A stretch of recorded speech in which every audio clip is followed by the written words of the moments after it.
The telegram arrived on the same day they buried Tommy Harrison's empty coffin. Edgar Schmood's hands trembled as he read the words again, standing in the corner of the drafting room where no one could see his face. Urgent stop. RAF loses mounting. Stop current fighters. Inadequate stop need. Miracle stop. The paper felt like it was burning his fingertips. Tommy had been a test pilot, one of the good ones. They'd sent his mother a flag instead of a body because there wasn't enough left of him or the experimental fighter he'd been flying to fill a shoebox. That had been 3 weeks ago, and the smell of funeral flowers still clung to Edgar's memory like smoke. Now, in the fading light of a California September evening, the drafting room of North American Aviation felt less like a workplace and more like a mausoleum. Blueprints covered every surface, rejected designs, failed prototypes, ambitious dreams that had been deemed too expensive, too risky, too different. The United States Army Air Corps had been polite but firm in their assessment. Not what we're looking for. Edgar Schmood was 42 years old, a German immigrant with a thick accent that made people distrust him in rooms where war contracts were discussed. He'd left Bavaria in 1925, carrying nothing but drafting tools and a head full of aerodynamic theories that seemed like madness to conservative minds.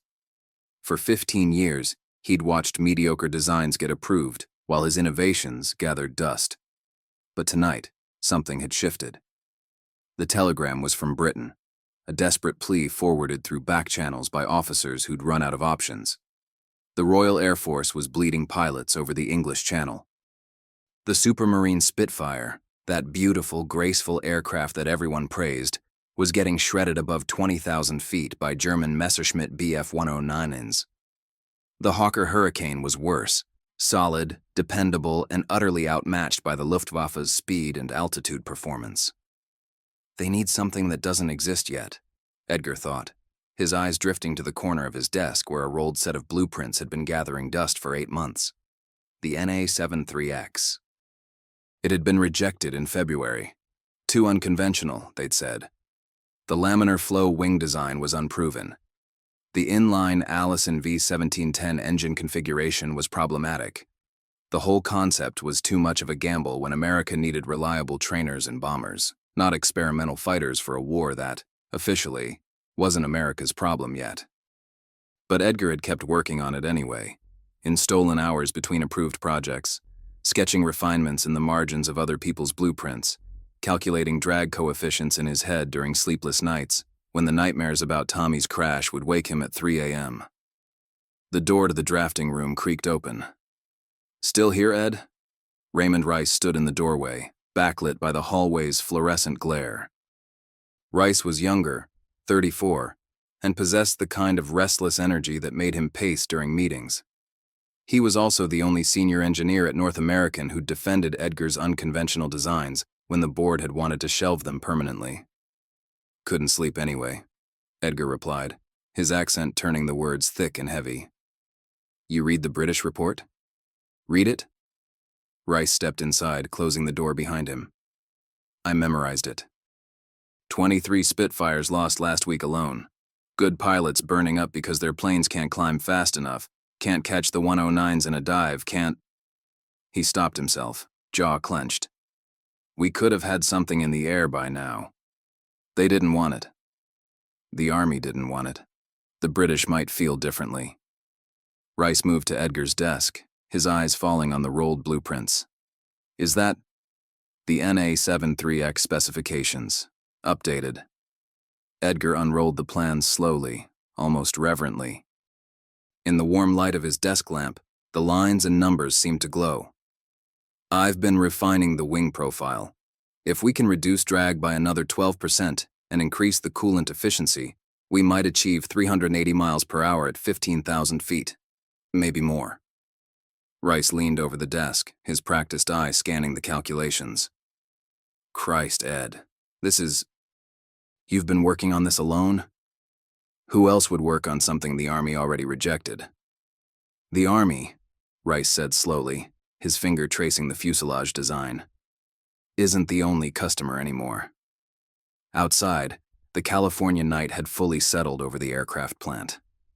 In the hangars, Half-finished AT-6 Texan trainers sat like sleeping birds, destined for training fields where young men would learn to fly before shipping out to a war that was consuming Europe. Practical. Safe. Approved.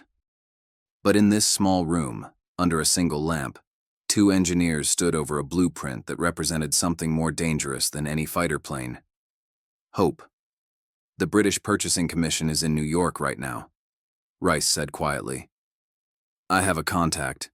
Guy named Sir Henry Self. He's desperate, looking at anything that might give the RAF an edge. Edgar felt his heart hammering against his ribs. They would need to see more than paper. How long would it take you to build a prototype? The question hung in the air like cordite smoke. Building an experimental fighter without official approval, on speculation, with the company's resources, it was career suicide if it failed. And Edgar had already been written off by most of the industry as a brilliant engineer with impractical ideas. But Tommy Harrison's empty coffin haunted him. And somewhere over the English Channel at this very moment, young men were climbing into Spitfires and Hurricanes, knowing the odds, checking their watches, kissing photographs of girls they might never see again. 120 days, Edgar said. If we can get materials, if we can pull a team together quietly, if. Rice straightened, his expression hardening with decision. I'll talk to Dutch. James Howard Dutch Kindleberger was the president of North American Aviation, a pragmatic businessman who understood both innovation and risk. He won't like going around the army. But if I frame it as a British contract, something that doesn't compete with our existing military orders, he'll think we're insane. Probably. Rice allowed himself a thin smile. But he also hates losing pilots. His nephew's training to be a fighter pilot right now, shipping out to England in 3 months. The personal connection, the human cost. It always came down to that, the weight of individual lives against the abstract calculations of military procurement and corporate profit margins. Edgar looked down at his blueprint again. The sleek lines of the NA-73X stared back at him, a ghost of a plane that existed only in graphite and imagination. In his mind, he could see it. The distinctive scoop intake beneath the fuselage, the laminar flow wings cutting through air like a knife through silk, the Allison engine's 12 cylinders generating 1,050 horsepower of pure, controlled violence. He could see it flying. But he could also see it burning, spinning, disintegrating. Another promising design turned into scrap metal and regret. Another telegram to another mother about another empty coffin. There's no guarantee this will work, Edgar said softly. There's no guarantee anything will work. Rice began rolling up the blueprints carefully. But doing nothing is a guarantee that more pilots die in planes that can't protect them. Tommy knew the risks. He'd want us to keep trying. Tommy Harrison, 26 years old, engaged to a schoolteacher from San Diego. Dead because an experimental aircraft's wing structure had failed at 12,000 feet, too high to bail out, too low to matter. Edgar closed his eyes and saw with terrible clarity the moment of choice that faced every engineer who designed weapons of war. The knowledge that your creation would either save lives or end them, and you wouldn't know which until it was too late to change course. Okay, he whispered. 120 days. Rice nodded once, sharply. I'll set up a meeting with Dutch for tomorrow morning. You get some sleep. You look like hell. I always look like hell. True, but try anyway. Rice moved toward the door, then paused. Ed? This might actually work. This might be the one. After Rice left, Edgar sat alone in the drafting room for another hour, staring at the empty space where his blueprints had been. Through the window, he could see the dark shapes of hangars against the star-scattered sky. Somewhere up there, in that vast emptiness, was the realm where his design would either prove itself or fail catastrophically. The realm where young men fought and died at 25,000 feet, where the air was thin and cold, where mistakes were measured in seconds, and survival was a matter of inches. He thought about Tommy Harrison's last moments, the sickening recognition that something was wrong, the desperate attempts to regain control. the final, terrible understanding that there was no escape. He thought about the test pilots who would fly his plane, trusting their lives to his calculations. He thought about the RAF pilots over Britain, outnumbered and exhausted, climbing into outdated fighters every dawn, knowing that German bombers were coming, and their Spitfires couldn't climb fast enough to stop them all. The weight of it should have been paralyzing. Instead, Edgar Schmood felt something he hadn't experienced in 8 months of rejection and bureaucratic dismissal: purpose. He stood, turned off his desk lamp, and walked through the darkened drafting room. His footsteps echoed on the linoleum floor, a solitary sound in a building designed for collaboration and noise. Tomorrow, there would be meetings and negotiations, compromises and complications. Dutch Kindleberger would demand proof that this gamble wouldn't bankrupt the company. The British would want guarantees about delivery dates and performance specs. But tonight, for just a few hours, Edgar allowed himself to believe in the impossible. That a rejected design, championed by a German immigrant no one quite trusted, could become the fighter that would change the war. That faith, fragile and fierce, would have to sustain him through what came next. Because building a fighter plane in 120 days without official support was madness. But sometimes, Edgar thought as he stepped out into the cool California night, madness was the only rational response to watching good men die in inadequate machines. He looked up at the stars, the same stars that would shine over Britain tonight, over France, over Germany. The same stars that pilots used for navigation when their instruments failed and their radios went silent. Ancient light from distant suns, indifferent to human wars and human suffering. Edgar Schmood made a silent promise to that indifferent sky. I will build you something that flies faster than fear, something that brings pilots home alive. And somewhere in the darkness, carried on winds that crossed oceans and continents, he imagined he could hear the distant rumble of Merlin engines over London, the crack of anti-aircraft fire, the desperate courage of men fighting with everything they had. They needed a miracle. He intended to give them one, or die trying. Would you like me to continue with Chapter 2, or would you like me to adjust anything in Chapter 1? North American Aviation Headquarters, September 1940. Dutch Kindleberger didn't believe in miracles, but he believed in calculated risks. The president of North American Aviation sat behind his mahogany desk at 7:15 a.m., a full 45 minutes before the official workday began, reading the same paragraph in the British RAF report for the third time. The words blurred together: inadequate climb rate, insufficient armament, pilot fatalities mounting. But the numbers were brutally clear. 23 Spitfires lost in 1 week, 17 Hurricanes the week before. The mathematics of aerial combat reduced to a simple, horrifying equation.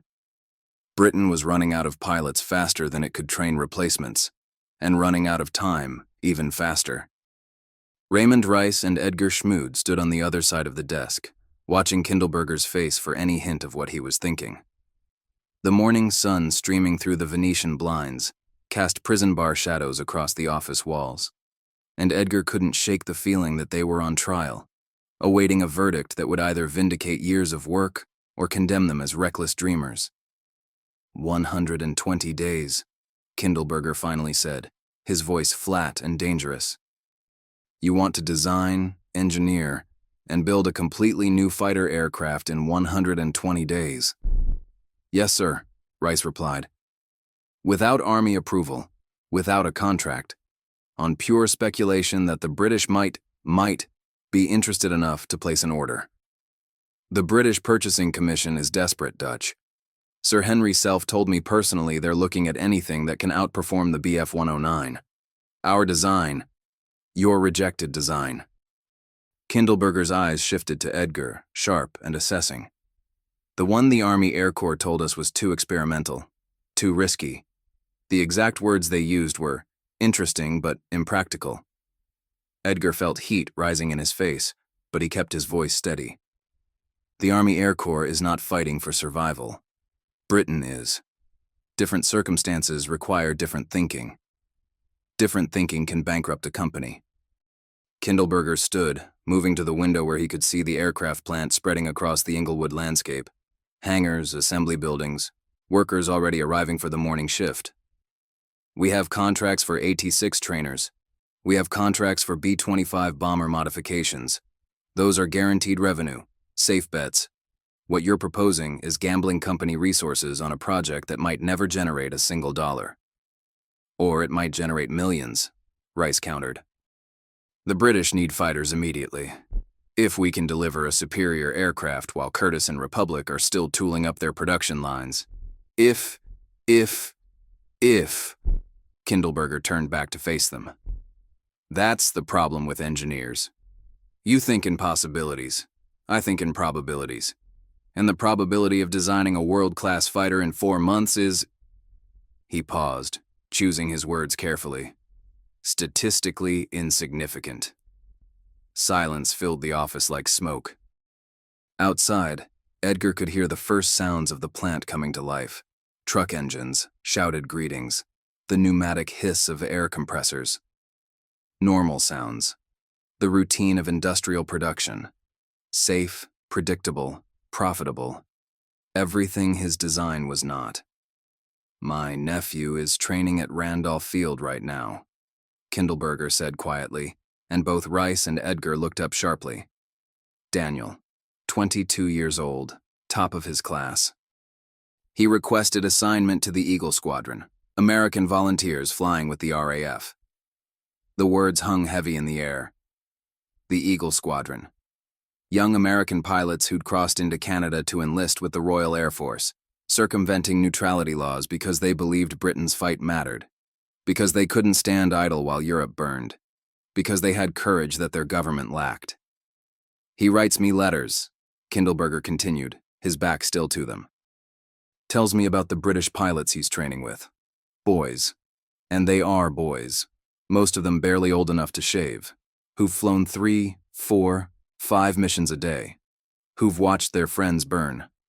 Who climb back into those Spitfires every morning knowing the mathematics are against them. Edgar watched Kindleberger's shoulders tense beneath his suit jacket. This wasn't the calculating businessman anymore. This was an uncle imagining his nephew's name on a telegram. This was a man confronting the personal cost of industrial caution. Danny asked me in his last letter if we were building anything that might help, Kindleberger said. If North American was doing anything to give them a fighting chance. I told him we were focused on trainers and bombers, safe contracts, guaranteed revenue. He turned around, and his eyes were hard. He wrote back saying he understood. That business was business. But I could read between the lines, gentlemen. He was disappointed in me. The admission hung in the air like an indictment. Rice spoke carefully. Dutch, we can't promise miracles. But we can promise that if anyone can build a superior fighter in 120 days, it's this team. Ed's laminar flow wing design is revolutionary. The cooling system modifications he's engineered could give us a 30-mile-per-hour advantage over anything currently flying. Show me.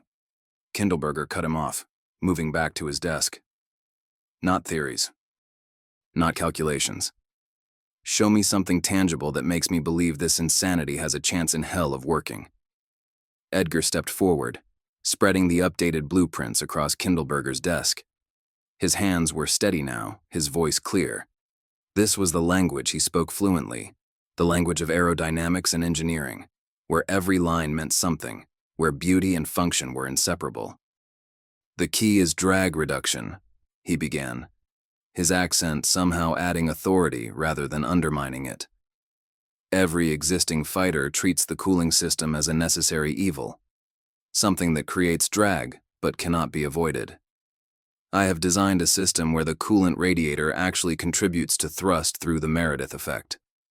The heated air exits with greater velocity than it enters, creating forward propulsion. Kindleberger leaned over the blueprints, his businessman's eyes trying to parse engineering complexity into financial reality. Here, Edgar continued, pointing to the wing cross-section. The laminar flow airfoil maintains smooth airflow over 60% of the wing surface instead of 30% like conventional designs. This reduces drag coefficient by 0.035, which translates to... Translated into something I can understand. Kindleberger interrupted. Speed. Range. Combat effectiveness. 400 miles per hour at 20,000 feet, Edgar said flatly. Maybe 420 if we can optimize the engine installation. Combat radius of 400 miles. Enough ammunition for 30 seconds of sustained fire from 650 caliber machine guns. The numbers seemed to electrify the air. 400 miles per hour would make this aircraft faster than any production fighter currently flying. Faster than the Bf-109E. Faster than the Spitfire Mark II. Faster than anything the Luftwaffe could put in the air, if it worked. The Allison engine, Kindleberger said slowly, his finger tracing the power plant installation. That's a proven design. 1,200 horsepower, liquid-cooled, reliable. Yes, sir. And we can source them immediately from General Motors. No supply delays, no experimental power plant risks. We innovate on the airframe and cooling, but we build on proven engine technology. Rice added, we've also designed the aircraft for rapid production, modular construction, standardized fittings, simplified assembly procedures. If the British order significant numbers, we can scale up manufacturing faster than any conventional fighter design.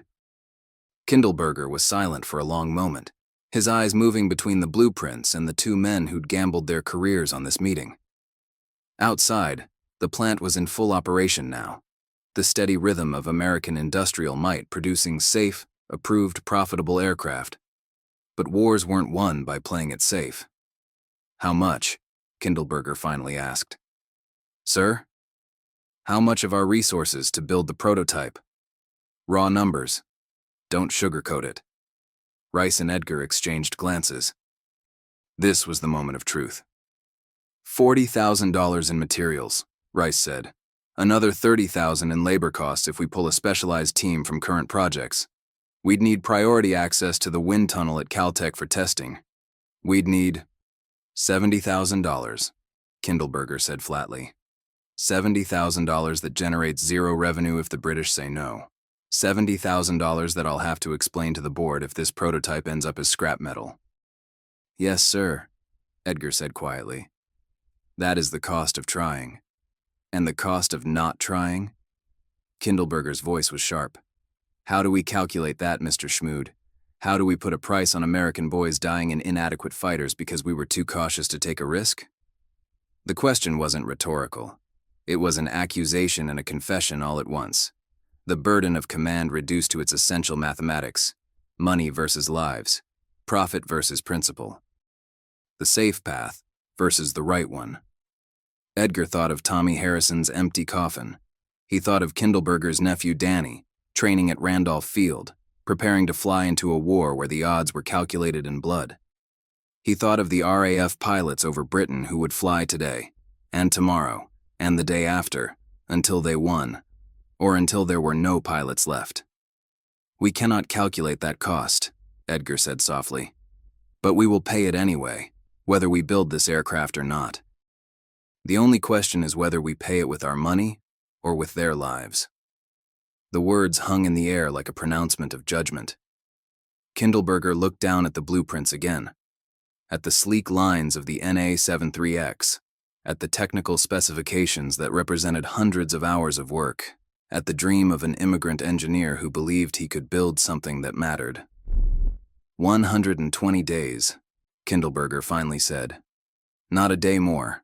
Rice, you're project lead. Schmood, you're chief designer. I want weekly progress reports. I want cost accounting down to the penny. And I want absolute secrecy. If word gets out that we're building a speculative fighter, every competitor in the industry will be breathing down our necks. Edgar felt something release in his chest. Hope, fear, and determination all tangled together. There's one more thing, Kindleberger continued, his voice hardening. If this prototype fails, if it doesn't meet performance specs, if the British reject it, if it turns out to be another expensive lesson in hubris, then we bury it quietly and never speak of it again. No second chances, no do-overs. We get one shot at this, gentlemen. Make it count. Yes, sir, they said in unison. Now get out of my office. You've got 120 days, and you've already wasted 15 minutes of day one. They moved toward the door, but Kindleberger's voice stopped them. Mr. Schmood. Edgar turned back. My nephew Danny asked me what kind of plane he'd be flying when he got to Britain. I told him probably a Hurricane or a Spitfire. Kindleberger's expression was unreadable. In 4 months, I'd like to be able to tell him something different. I'd like to be able to tell him that America is finally sending them something that will bring him home alive. The weight of that expectation settled on Edgar's shoulders like a physical thing. Heavier than blueprints, heavier than calculations, heavier than anything he'd ever carried. I will do my best, sir, he said quietly. Your best better be enough. 2 hours later, in the secured drafting room that would become the NA-73X project headquarters, Raymond Rice assembled the team that would attempt the impossible. There were 11 of them, engineers pulled from various projects, each told only that they'd been assigned to a priority design initiative with a compressed timeline. Security protocols were strict. No discussion of the project outside this room, no blueprints leaving the building, no casual conversations with other employees about what they were working on. The secrecy made it feel like a conspiracy, which, in a way, it was. Gentlemen, Rice began, standing before the blackboard where Edgar had sketched the basic aircraft profile. We have been given an opportunity to design a fighter aircraft that may change the course of the war in Europe. We have also been given an impossible deadline, inadequate resources, and the certainty that failure will end all of our careers. A few nervous laughs rippled through the room. The British Royal Air Force is losing fighters faster than they can replace them. Their current aircraft, excellent designs proven in combat, are being outperformed by German fighters at high altitude. They need something better, something faster, something that can turn the tide.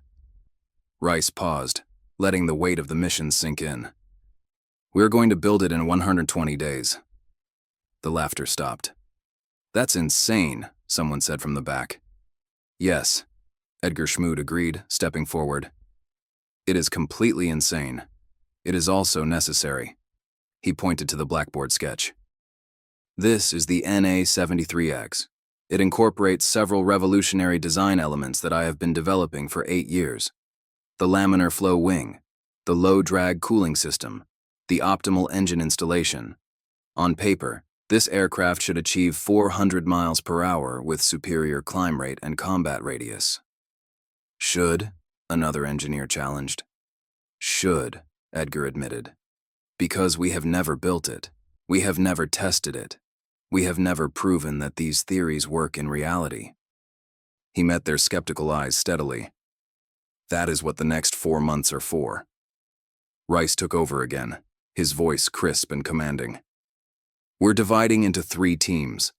Airframe design and stress analysis under Schmood's direct supervision. Power plant integration and cooling systems under Henderson. Flight controls, landing gear, and systems integration under Martinez. I will coordinate between teams and liaise with manufacturing. He began assigning roles, and Edgar watched the men's faces shift from skepticism to calculation. Engineers doing what engineers do, mentally breaking down the impossible into manageable components, solving problems that hadn't even occurred yet. This was the moment that mattered more than Kindleberger's approval. This was when the dream became work. When inspiration collided with reality. When 11 men committed themselves to a shared delusion.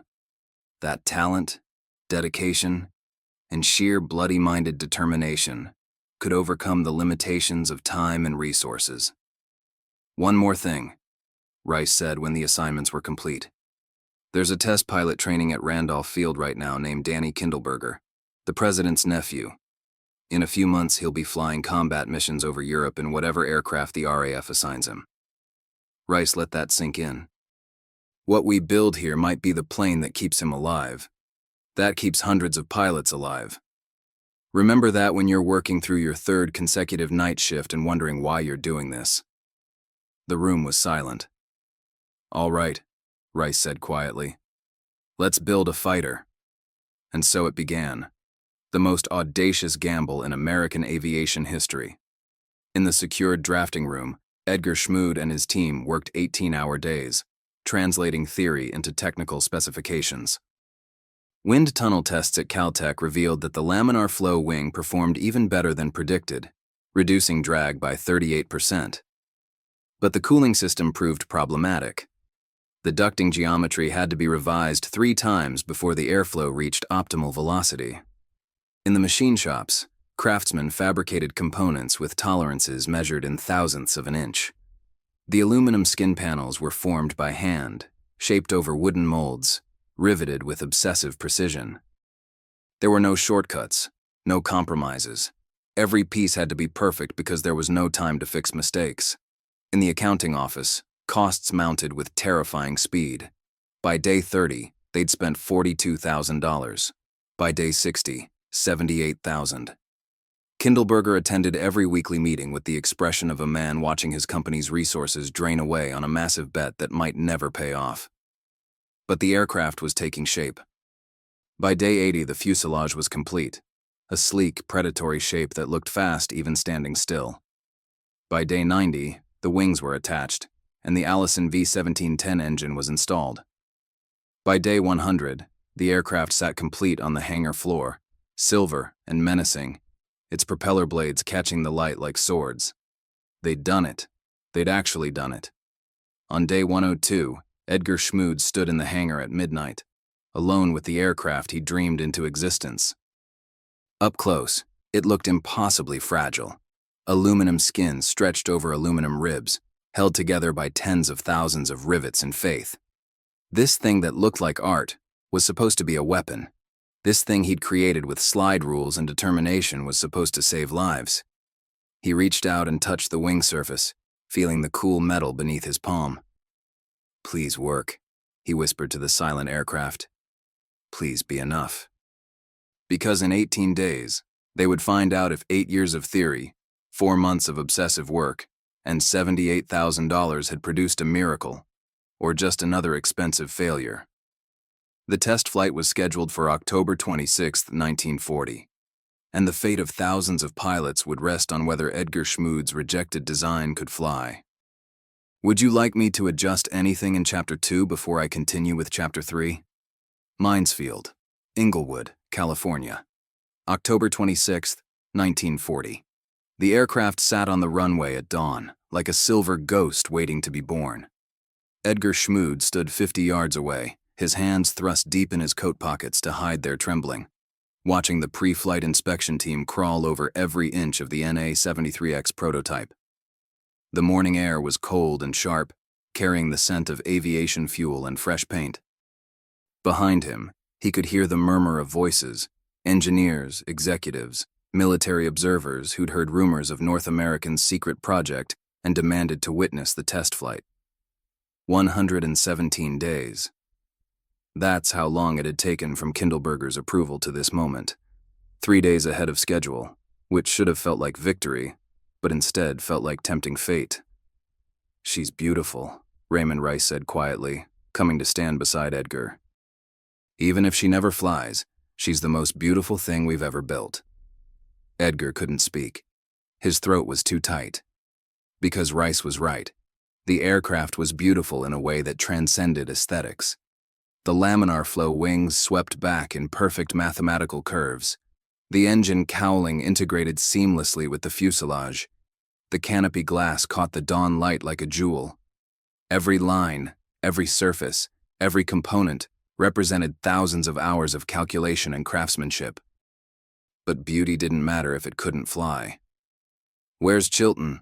Edgar managed to ask. "Suiting up. He'll be ready in 10 minutes. Vance Breese was North American's chief test pilot, but he was committed to another project today. So they'd brought in Paul Chilton, a former Army Air Corps pilot with a reputation for being both skillful and honest. If the NA-73X had problems, Chilton would identify them. If it was a death trap, he'd tell them before it killed him. Probably. Dutch Kindleberger emerged from a group of executives, his face unreadable as he approached Edgar and Rice. "Final cost came in at $92,000, he said without preamble. $92,000 riding on whether that aircraft can do what you promised." "Yes, sir," Edgar replied. "The British observers are here. Sir Henry Self and 2 RAF technical officers. They've been examining the aircraft for the past hour. Kindleberger's expression was grim. Self told me privately that if this aircraft performs as specified, Britain will order 200 units immediately. Manufacturing contract worth $12 million. Edgar felt his stomach clench. $12 million. From rejection to potential salvation in 4 months. The weight of it was crushing. And if it doesn't perform? Rice asked. Kindleberger didn't answer. He didn't need to. They all knew the alternative: bankruptcy, professional ruin, and the knowledge that they'd gambled company resources on a fantasy, while real pilots died in inadequate aircraft. "Here comes Chilton," someone called out. The test pilot walked across the tarmac with the casual confidence of a man who'd cheated death enough times to stop respecting it. Paul Chilton was 34, lean and weathered, with eyes that missed nothing. He wore a leather flight jacket, parachute harness, and an expression of professional skepticism. "Mr. Schmood," he said, shaking Edgar's hand, "I've read your performance specifications: 400 miles per hour, 600-mile range, sustained climb rate of 3,000 feet per minute." He smiled thinly. "Those are ambitious numbers for a prototype designed in 4 months." "They are accurate numbers," Edgar replied, his accent making the words sound more certain than he felt. "If the aircraft is flown correctly. And if it isn't, then we will know quickly." Chilton laughed, a short, sharp bark. "I appreciate honesty. All right, let's see what you've built." They walked toward the aircraft together, and Edgar felt like he was approaching a verdict. The ground crew had completed their inspection, and the NA-73X sat ready, its propeller blades motionless, its engine silent, waiting. "The control responses will be different from what you're accustomed to," Edgar explained as they circled the aircraft. "The laminar flow wing has less drag, but also less turbulent flow separation. This means smoother handling at high speed, but potentially less warning before a stall. So don't stall it. Got it." Chilton ran his hand along the wing surface, feeling the extraordinary smoothness. "Christ, this is like glass. Polished and waxed every day during construction. Surface imperfections create turbulence. Turbulence creates drag. And drag is the enemy." Chilton completed the walk-around, checking control surfaces, inspecting landing gear, examining the massive propeller blades. "Engine start procedure?" Rice handed him a checklist, 3 pages of precise instructions for bringing the Allison V-1710 to life. Chilton scanned it quickly, nodded, and climbed onto the wing root. He paused at the canopy, looking back at Edgar. "If I die testing your aircraft," he said conversationally, "I'm going to be extremely irritated." "If you die testing my aircraft," Edgar replied, "I will be more than irritated." "Fair enough." Chilton dropped into the cockpit, and the canopy slid closed. The small crowd of observers fell silent as the pre-start procedures began. Fuel pumps engaged with a high-pitched whine. The propeller blades rotated slowly as Chilton checked control deflections, ailerons, elevator, rudder, all moving through their full range. Through the canopy glass, Edgar could see the pilot's hands moving with practiced efficiency, following the checklist with disciplined precision. Then the starter engaged. The Allison engine coughed once, twice, and roared to life with a sound like controlled thunder. 12 cylinders, 1,400 cubic inches of displacement, 1,200 horsepower of raw mechanical violence. The propeller blades vanished into a silver disc, and the aircraft seemed to strain against its wheel chocks like a predator eager to hunt. Edgar felt the sound in his chest, a deep, visceral vibration that bypassed his ears and went straight to his bones. This was the moment when theory became reality, when mathematics became motion, when his dream either took flight or died on the runway. Chilton advanced the throttle slightly, checking engine temperatures and pressures. The ground crew pulled the wheel chocks, and the NA-73X began to roll forward, slowly at first, then gaining speed as it taxied toward the runway threshold. "He's going to do a high-speed taxi test first," Rice said, his voice tight. "Check steering, brakes, control feel at speed." The aircraft turned onto the runway, aligned itself with the center line, and paused. Through binoculars, Edgar could see Chilton's profile in the cockpit, focused, alert, making final checks. Then the engine note changed, deepened, and the NA-73X lunged forward. It accelerated down the runway with shocking violence, eating up distance at a rate that made Edgar's calculations suddenly feel real. 50 miles per hour. 70. 90. The tail lifted off the ground, and for a moment the aircraft was running on its main gear alone, balanced on the edge between earth and sky. 110 miles per hour. Then Chilton pulled back the throttle, and the NA-73X slowed, its tail settling back to the runway. The aircraft rolled to the far end, turned around, and taxied back to the start position. "Control responses are excellent," came Chilton's voice over the radio, crackling but clear. "Steering precise, brakes adequate. No vibration or unusual handling characteristics." A pause. "Requesting permission for takeoff." Edgar looked at Kindleberger. The company president's face was pale but determined. This was the moment, the point of no return. If they authorized takeoff and the aircraft crashed, $92,000 and 4 months of work would be scattered across the California desert in burning wreckage. But if they didn't authorize it, they would never know. "Permission granted," Kindleberger said into the radio microphone. "Good luck, Paul." "Luck is for gamblers, Dutch. I prefer skill." But there was tension in Chilton's voice now. "Beginning takeoff roll." The Allison engine roared to full power, and the NA-73X charged down the runway like it had been shot from a catapult. Edgar watched through binoculars, his hands shaking so badly the image kept jumping. Faster, faster. The aircraft was eating up runway at a terrifying rate. If something went wrong now, at this speed, there would be no time to react, no chance to abort. The main gear lifted off the runway. For a heartbeat, the aircraft hung suspended, not quite flying, not quite earthbound, balanced on the knife's edge between possibility and disaster. Then the NA-73X climbed, not tentatively, not struggling. It climbed with the aggressive, powerful grace of an apex predator, the propeller clawing through air, the engine singing a note of pure mechanical triumph. The landing gear retracted smoothly into the wings. The canopy glass flashed in the morning sun. And Edgar Schmood's rejected design, the aircraft that no one had wanted, the gamble that had risked everything, flew. "Jesus Christ," Rice breathed. "She's flying." The crowd erupted in cheers, but Edgar barely heard them. His eyes were locked on the aircraft as it climbed, watching the way it moved through the air, checking for any sign of instability, any hint of the fatal flaws that plagued so many prototype designs. But the NA-73X flew like it had been born to it. "Altitude 1,000 feet, Chilton reported, his voice now carrying a note of excitement. "Speed 140 knots and climbing. Engine temperatures nominal. Oil pressure solid. Gentlemen, this aircraft handles like a dream." Edgar felt something break inside his chest, months of tension releasing all at once, leaving him lightheaded and trembling. It worked. All of it.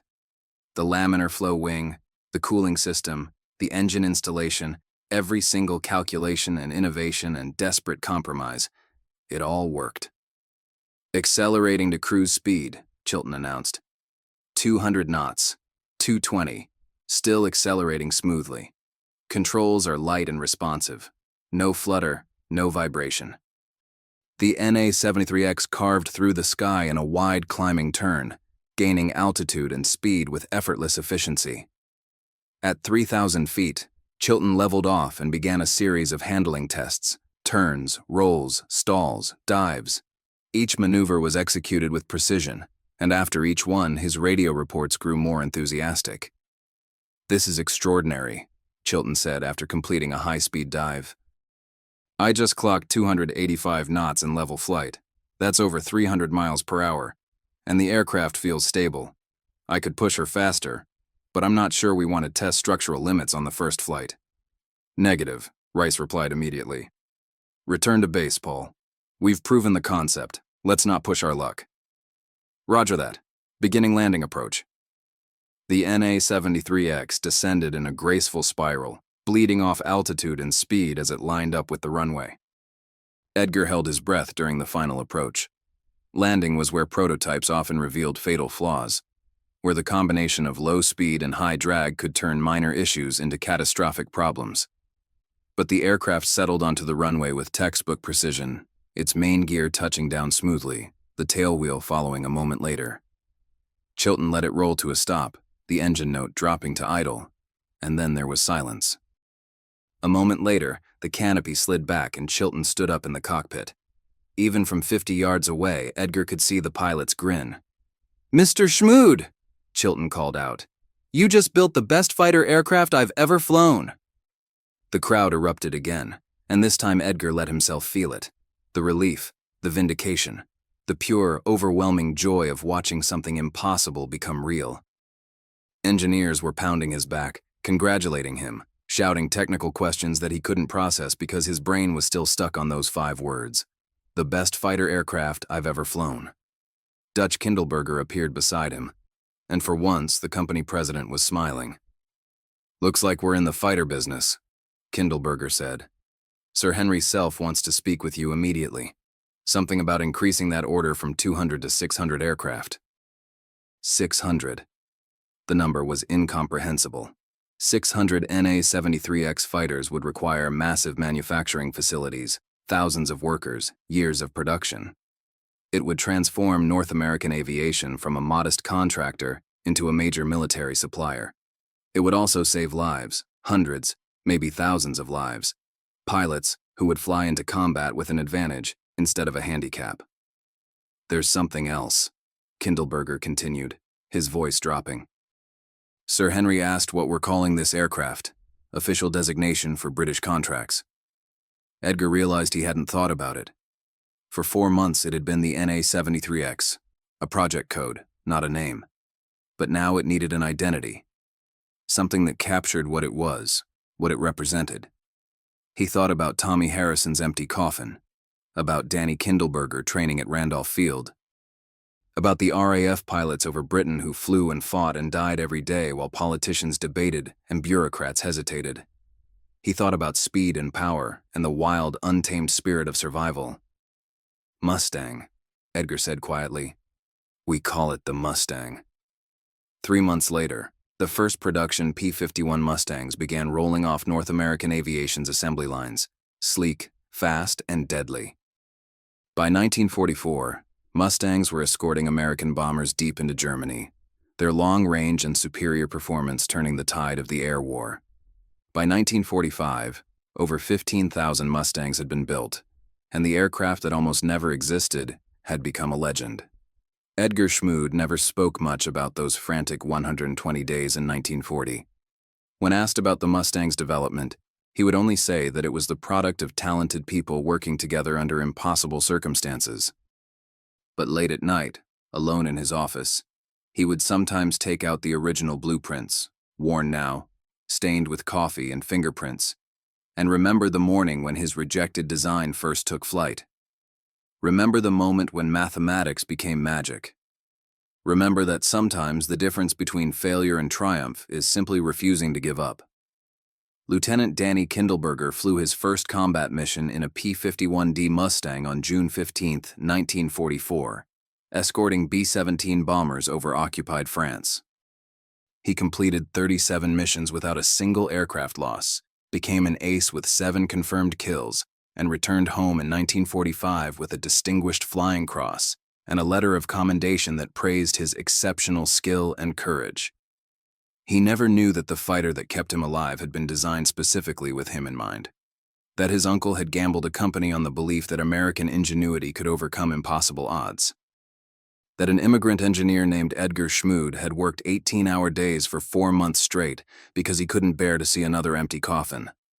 Some miracles arrive with trumpets and fanfare. Others arrive quietly, in the form of sleek aluminum and 1,200 horsepower, built by people who refused to accept that good enough was acceptable when excellence was possible. The P-51 Mustang was both. And for thousands of pilots who flew it into combat and returned home alive, it was the difference between being a name on a memorial wall and being a name in a family's future. That was Edgar Schmood's legacy. Not the mathematics or the engineering, brilliant though they were, But the lives saved, the families preserved, the future secured by people who believed that rejected designs deserved a second chance. And sometimes, just sometimes, second chances change the world. The end.